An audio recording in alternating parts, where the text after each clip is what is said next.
ஆ, நல்லா பேசுங்க. ஓகே. நன்றி அழகிய சிங்கர். ம். வணக்கம் நண்பர்களே.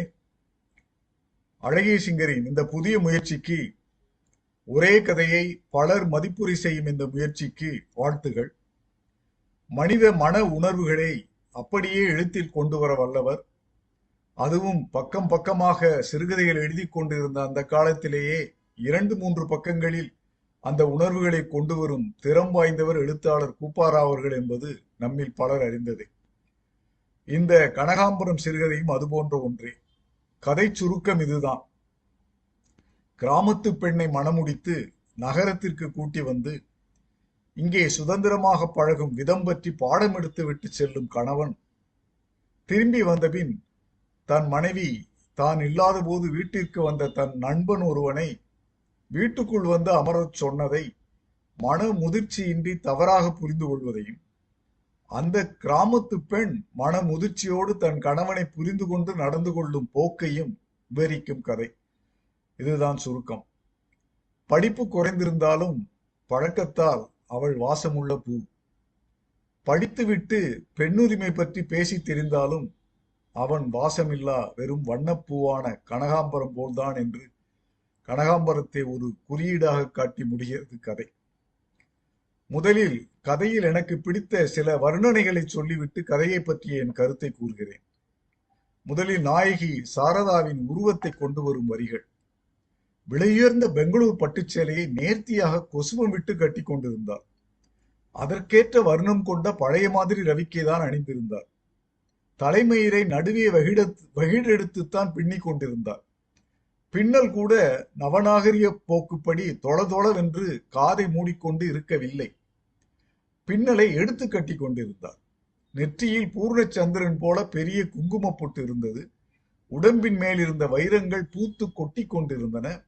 மூக்கில் புல்லாக்கு இருந்தது. அந்த கால கிராமத்து பெண் சாரதா நாம் கண்முன் வருகிறார். அடுத்து அவள் உள்ளத்தை கொண்டு வரும் வரிகள் இப்படி. அதுக்காக 3ஆம் வருஷனை போய் வீட்டுக்குள்ள வந்து உட்காருங்கிறதா என்று மணி ஆத்திரத்தில் குட்டி விட்டான். சாரதாவின் முகம் சடக்கென்று மாறுதல் அடைந்தது. என்ன கிராமாந்தரமானாலும் அவள் பெண். அளவு கடந்த கோபத்துடன் மணியின் முகத்தை ஒரு நிமிஷம் ஏறிட்டு பார்த்தார். அவன் எண்ணங்கள் அவன் முகத்தில் அவளுக்கு பட்டவர்த்தனமாக தெரிந்தன. தனக்கு, தன் பெண்மைக்கு அவன் செய்த அவமரியாதையை அறிந்தவள் போல் அவளுடைய முகத்தில் ஒரு ஆழ்ந்த வெறுப்பு குறி தோன்றிற்று. பாதி போட்ட பின்னலை அவிழ்த்து முடிந்து கொண்டு கனகாம்பரப் பூவை தட்டுடன் அப்படியே எடுத்து அலமாரியில் வைத்துவிட்டு சமையலறைக்குள் போய்விட்டார். இந்த மகத்தான கோபத்தின் முன்பு மணி அயர்ந்து போனான். இங்கே அந்த பெண்ணின் கள்ளமில்லா உள்ளம் வெளிப்படுகிறது நமக்கு. இன்னும் யாரோ பேசுறாங்க.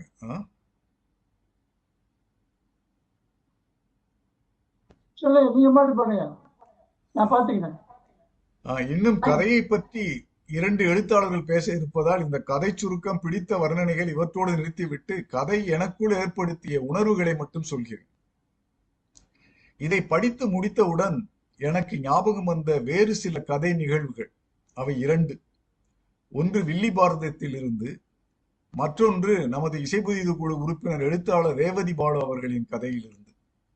ரேவதி பாலு அவர்களின் கதையை எப்படி இதோடு பொருத்தி பார்த்தேன் என்பதை பிறகு சொல்கிறேன். முதலில் வில்லி பாரதத்தின் நிகழ்வின் அந்த கவிதை வரிகள் இவை.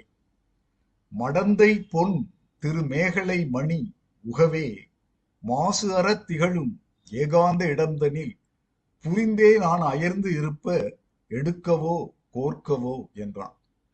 துரியோதனன் இல்லாத நேரத்தில் அவன் மனைவி பானுமதியுடன் கர்ணன் சதுரங்கம் விளையாடி கொண்டிருந்த நேரத்தில் துரியோதனன் வர, எழும் பானுமதியை தோல்விக்கு பயந்து எழுகிறாள் என்று அவளை கர்ணன் பிடிக்க, அவள் மேகலை முத்துக்கள் சிதற, துரியோதனன் அந்த முத்துக்களை எடுத்து தரவா இல்லை மாலையாக கோர்த்து தரவா, எடுக்கவா கோர்க்கவா என்று கேட்கின்ற அந்த இடம்.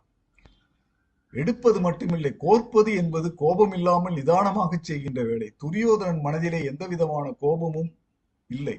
நண்பனையும் மனைவியையும் பார்த்து கோபம் வரவில்லை. நண்பன் மீதும் மனைவி மீதும் ஒரு நம்பிக்கையோடு எடுக்கவா கோர்க்கவா என்கிறார். அதே போன்று மாசு அறத் திகழும் ஏகாந்த இடம் தனில் என்ற வரி மூலம் அவர்கள் தனித்து இருக்கின்ற அந்த இடத்திலே கர்ணன் மனதிலும் மாசு இல்லை என்று வில்லிபுத்தூரார் கூறுகிறார். அந்த நட்பின் போக்கு அப்படி. இப்போது இந்த கனகாம்பரம் கதையில் வரும் இந்த கணவனும் அவன் நண்பனும் அவன் இல்லாத நேரத்தில் வரும் அந்த கணவனின் நண்பனை கணவன் நகரத்தில் பழகும் விதம் பற்றி சொன்னபடி அவள் புரிந்து கொண்டபடி வரவேற்று வீட்டுக்குள் வரச் சொல்கிறாள் அவன் மனைவி. அப்போது அந்த நண்பனின் எண்ணம் ஆசிரியர் வார்த்தைகள். படித்த பெண்கள் கூட புது மனிதர்களிடம் பேசுவது கஷ்டமாயிற்று.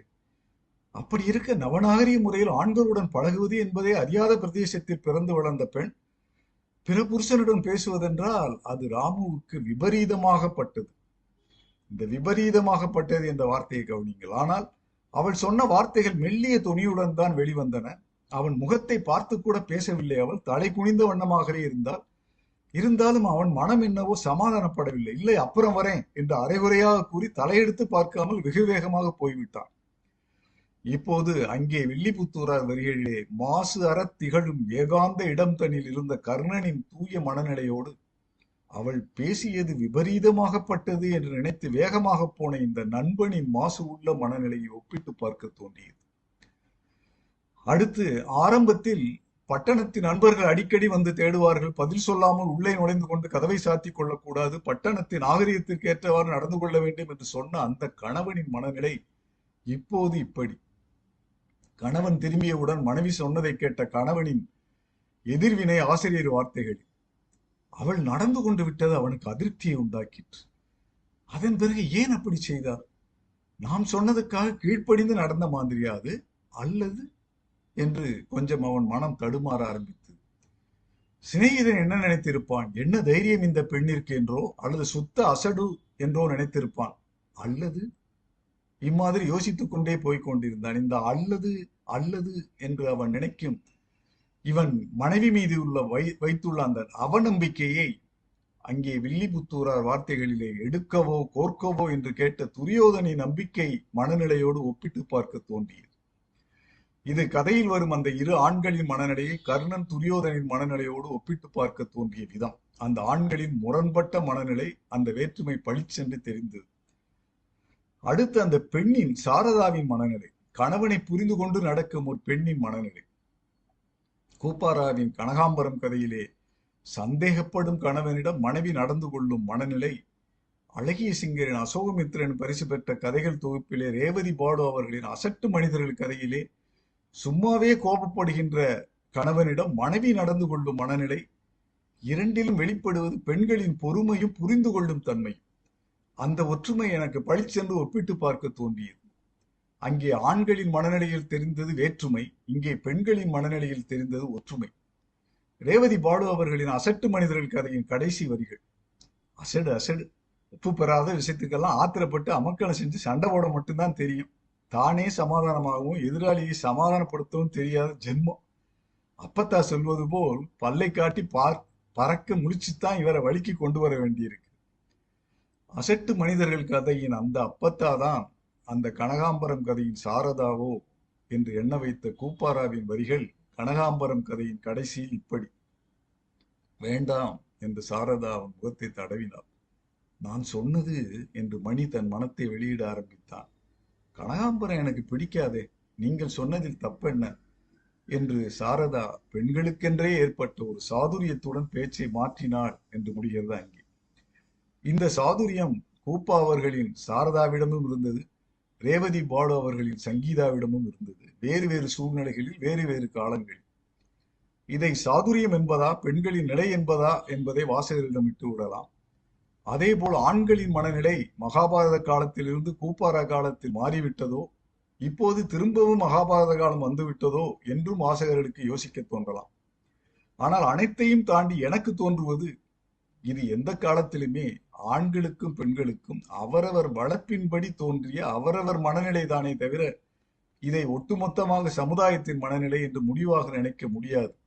எந்த காலத்திலும் ஒட்டுமொத்த சமுதாயத்தின் மனநிலை அல்ல என்றே முடிவாக நினைக்க தோன்றுகிறது. இங்கே மகாபாரத துரியோதனன்களும் கர்ணன்களும் உண்டு, கனகாம்பரம் மணிகளும் ராமுகளும் உண்டு. இந்த கனகாம்பரம் கதையிலே கணவன் மனைவி நண்பன் ஆகியோரின் மனநிலையை அப்படியே எழுத்தில் வடித்து வாசமுள்ள சாரதாவையும் அந்த வாசமில்லா கனகாம்பர கணவனையும் நம் முன் காட்சியாக ஓடவிட்ட கூப்பாரா அவர்களுக்கு வணக்கங்கள். அழகிய சிங்கர் அவருக்கு நன்றிகள். வணக்கம்.